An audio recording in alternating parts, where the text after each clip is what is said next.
COVID-19 pandemic has had a significant impact on the global economy, and in particular on retail. Some of the effects will only be realized once the pandemic has passed. However, it is already clear that the coronavirus is drastically changing how consumers worldwide shop, and therefore has a different impact on brick and mortar versus e-commerce. People are more cautious about going to public places, avoiding the risk of crowds and the inconvenience of long queues. Together with the forced lockdowns and general recommendations to stay at home, many consumers turn to online shopping. This increase in e-commerce includes many consumers who have shopped online for the first time. With high street retail facing almost complete shutdown, retailers worldwide have become completely dependent on their web stores as the only channel that can still operate, both domestically and internationally.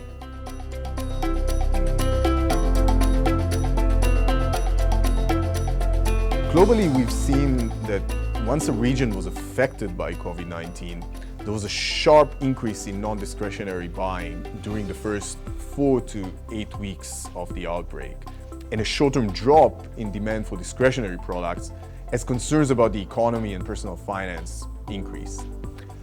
However, discretionary e-commerce sales are now picking up speed again in markets that are showing signs of control over the pandemic. As shoppers gain financial confidence again, they seek a return to normality while still avoiding physical shops even after their reopening, thus increasing the share of e-commerce within total retail sales. Looking at year-to-date numbers mid-April, overall we've seen an average increase of about 11% across all markets worldwide, compared to the same period of last year. This suggests that any slowdown in online retail was temporary and concentrated at domestic levels where the pandemic is at its beginning or the height of the outbreak. That's in terms of demand. In terms of supply, we've seen a few merchants who had been forced to close their operations completely while they adjust them to social distancing requirements. But at the same time, we see that once they are able to reopen their warehouses, they immediately see orders coming in again. Although overcoming the impact of closures on their revenues will definitely take time, the patterns of international demand show that cross-border e-commerce will definitely play an important part in their recovery. Reason being that cross-border enables them to serve demand that is coming from countries where shoppers have already gone back to normal after passing the peak of the pandemic.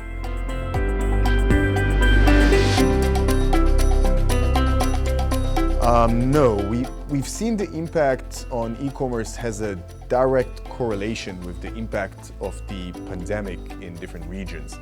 There are significant differences between regions that have not been severely affected versus regions with severe implications causing high infection rates and therefore extreme quarantine measures that were taken. We've also seen significant differences in market performance between regions depending on what phase of the pandemic they are in.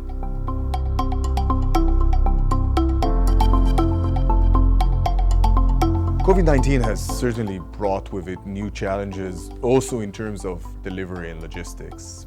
Many standard carriers are just unable to deliver packages to certain regions or are incurring massive delays due to the lack of commercial flights that they use for transport in normal days. But at the same time, many others have managed to adapt and secure capacity with airlines converting commercial flights to cargo. Meanwhile, express carriers are maintaining operations pretty much as usual, using their own fleet of planes.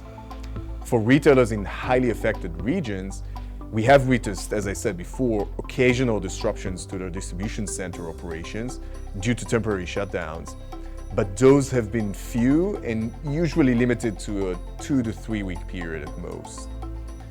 Globally, multi-carrier approach, which includes many shipping carriers that operate their own fleets, such as DHL, for example, has allowed us to minimize these delays and reduce the impact on our retail partners' cross-border e-commerce logistics, and has enabled us to help them maintain their high level of customer service throughout the pandemic.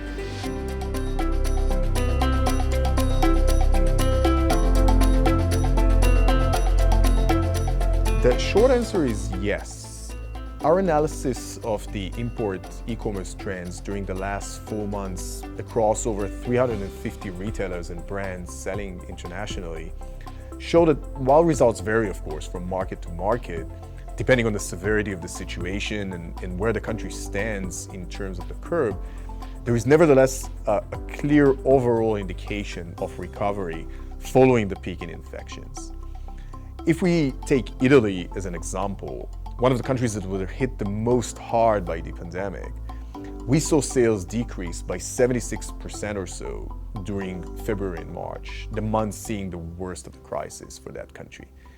However, with the daily numbers of infections now dropping by 30 to 40%, we have seen discretionary online spending in Italy jump back since early April, with sales increasing by over 40% for March, exceeding even the pre-crisis numbers.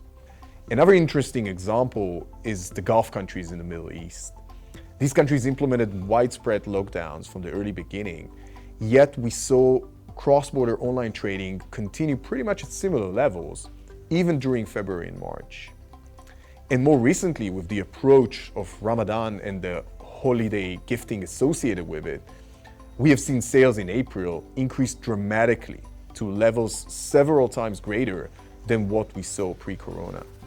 This is at least probably partially due to the travel restrictions still remaining in place, diverting shoppers to buy cross-border from their favorite overseas brands. So generally speaking, each market shows a different pattern, but trends show that as each country recovers from the pandemic, cross-border e-commerce sales rebound to the same share of sales before the pandemic hit, and in some markets even exceed them.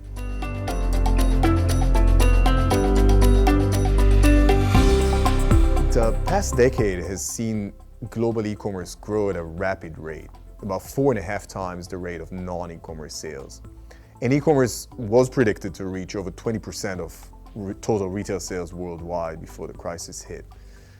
Even with lockdowns lifted gradually around the world and brick-and-mortar stores reopening, as I said earlier, many shoppers are still choosing to continue to shop online rather than return to crowded shopping malls and high streets due to safety concerns. This suggests that the recovery of high street retail will be slower and might never even get back to the levels prior to COVID-19. So in our view, the pandemic has not so much changed people's shopping behaviors, but rather has accelerated the structural shift in consumer behavior towards e-commerce and the online first model, which was already a very strong trend even pre-corona. We believe that the acceleration of the shift to online shopping versus brick and mortar will force many brands and retail businesses to rethink and adapt their future business models and multi-channel strategies.